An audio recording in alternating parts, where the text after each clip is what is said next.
চীনের বিপক্ষে বাংলাদেশ যে হারবে এ বিষয়ে কোনো সন্দেহ ছিল না।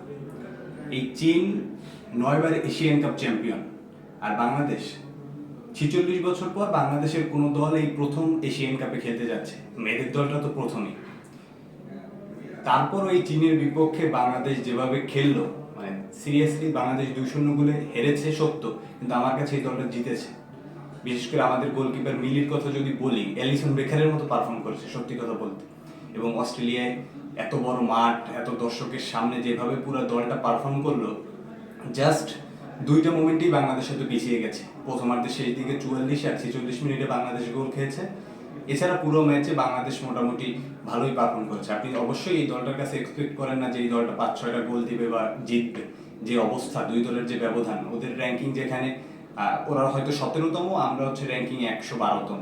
সো পার্থক্যটা স্পষ্টই ছিল। তারপরও আমরা যেভাবে খেললাম, আমি মনে করি বাংলাদেশ অবিশ্বাস্য লড়াই করেছে এবং বাংলাদেশের এশিয়ান কাপের শুরুটা দুর্দান্ত হয়েছে।